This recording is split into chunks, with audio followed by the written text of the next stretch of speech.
Hi friends, நம்ம எப்போதுமே ஹாப்பியா இருக்கணும் அப்படின்னாக்கா நான் இப்ப சொல்ல போற அந்த 10 விஷயத்த நீங்க கொஞ்சமா திங்க் பண்ணீங்கனாலே போதும். நீங்க எப்போதுமே ஹாப்பியா இருக்கலாம்.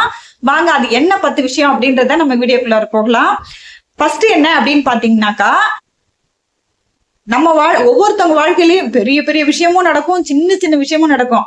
ஆனா பெரிய பெரிய விஷயங்கள்ல கூட நம்மளுக்கு பெரிய லெவல்ல எந்த கவலையும் வராதுங்க. ஆனா பைசாவுக்கு பிரயோஜனம் இல்லாம ஒரு சின்ன விஷயத்துல நம்ம மனசு பெரிய லெவல்ல கவலை அடையுங்க. சோ இத உதாரணத்துக்கு என்ன சொல்லணும்னு பாத்தீங்கன்னாக்கா, நம்ம பெரிய மலை மேல போய் நம்ம உட்காந்துடலாங்க. ஆனா சின்னோண்டு குண்டூசி அது மேல நம்மளால உட்கார முடியுமா? கொஞ்சமா யோசிச்சு பாருங்க.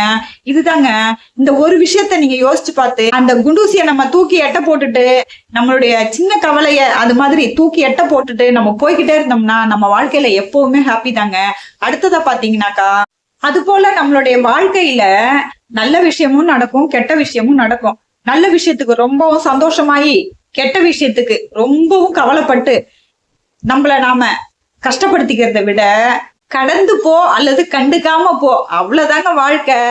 அடுத்ததா பாத்தீங்கன்னாக்கா, ஒரே மாதிரி சூழ்நிலை எல்லாருக்குமே எப்போதுமே இருக்கிறது இல்ல. அது வேலையா இருக்கட்டும், குடும்பமா இருக்கட்டும், ஃபேமிலியா இருக்கட்டும், எல்லாத்துலயுமே மாற்றம் இருந்துகிட்டே தாங்க இருக்கும். மாற்றம் ஒன்று மட்டும் தாங்க மாறாது. அந்த மாற்றத்துல நம்ம சந்தோஷமான சூழ்நிலை வரும்போது ரொம்பவும் சந்தோஷப்பட்டு, சந்தோஷம் இல்லாத கஷ்டப்படக்குள்ள நம்ம ரொம்பவும் கஷ்டப்பட்டு நம்ம இருக்கிறது. மாற்றம் ஒன்றே மாறாதது.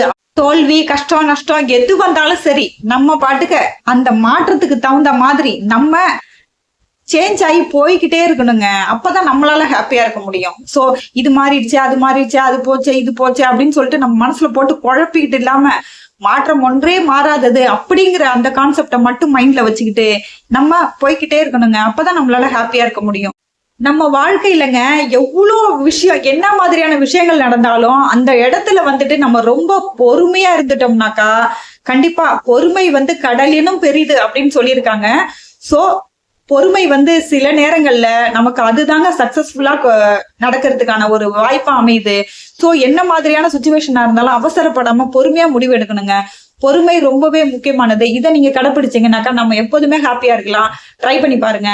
அடுத்ததா பாத்தீங்கன்னாக்கா, நம்மளை சுத்தி இருக்கிறவங்க எல்லாருமே நம்ம நினைக்கிற மாதிரியே இருக்கணும் அப்படிங்கிறது எந்த ஒரு அவசியமே கிடையாதுங்க. நம்ம சுத்தி இருக்கிறவங்க நம்மள எதிர்பார்ப்புக்கு ஏத்த மாதிரி இருக்கணும்னு நம்ம நினைக்கக்குள்ளதான் நம்ம அந்த இடத்துல ஏமாற்றம் அடைஞ்சு நமக்கு நாமே அதை வருத்தத்தை ஏற்படுத்திக்கிறோம். சோ மத்தவங்க நமக்கு பிடிக்காத மாதிரி சில இடங்கள்ல இருக்கும்போது அவங்களோட இடத்துல நீங்க உங்களை வச்சு பாருங்க. பாத்தீங்கன்னாக்கா அந்த இடத்துல உங்களுக்கு கவலைன்ற பேச்சுக்கே இடம் இல்லைங்க. நம்ம ஹாப்பியா இருக்கலாம். சோ கவலைப்பட வேண்டிய அவசியமே கிடையாது. சோ அடுத்ததா பாத்தீங்கன்னாக்கா, நம்மளுடைய வாழ்க்கையை நாம அழகா ஆக்கிக்கணும் அப்படின்னாக்கா நம்ம அன்பா இருக்கணுங்க முதல்ல. அதே மாதிரி நம்ம மேல அன்பு வச்சிருக்கிற அன்பானவர்களோடு நாம இருக்கணுங்க. இது மட்டும் நடந்துருச்சுன்னா நமக்கு எப்பவுமே சந்தோஷம் தாங்க. வாழ்க்கையில எல்லாத்துக்குமே ஒரு விலை இருக்குன்னு சொல்லுவாங்கங்க. எதையுமே கொடுத்தாதான் கிடைக்கும் அப்படின்னு சொல்லுவாங்க. அது மாதிரி நம்ம அன்பை எல்லாருக்குமே நம்ம கொடுப்போம்.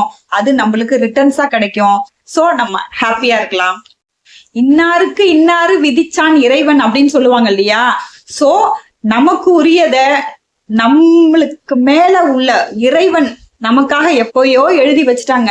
அதுபடி நமக்கு கிடைச்சத வச்சு நாம சந்தோஷம் எடுத்துக்கணும். நமக்கு கிடைக்கிறத விட்டுட்டு அடுத்தவங்கள்ட்ட இருக்கிறத பார்த்து நம்ம ஆசைப்படக்குள்ள நம்மளுக்கு அந்த இடத்துல வருத்தம் தாங்க வரும். சோ நமக்கு என்ன கிடைக்குதோ அது நமக்காக கடவுளால் கொடுக்கப்பட்டது அப்படின்னு நாம நினைச்சுக்கிட்டு அதை சந்தோஷமா எடுத்துக்கக்குள்ள அந்த இடத்துல சந்தோஷம் மட்டும்தாங்க இருக்கும். பொறாமை, போட்டி எதுவுமே இருக்காதுங்க. சோ இதுவும் நீங்க ட்ரை பண்ணி பாருங்க. இப்ப நான் சொன்ன சில விஷயங்கள் இதை நீங்க ஃபாலோ பண்ணி பாருங்க. உங்க லைஃப்ல நீங்களும் எப்போதுமே ஹாப்பியா இருக்கலாம். பாய் ஃப்ரெண்ட்ஸ், அடுத்த வீடியோல பார்க்கலாம். தொடர்ந்து பார்க்க சேனல் சப்ஸ்கிரைப் பண்ணிக்கோங்க. உங்களுக்கு இந்த வீடியோ பிடிச்சிருக்குனாக்கா லைக் பண்ணிக்கோங்க. Bye friends.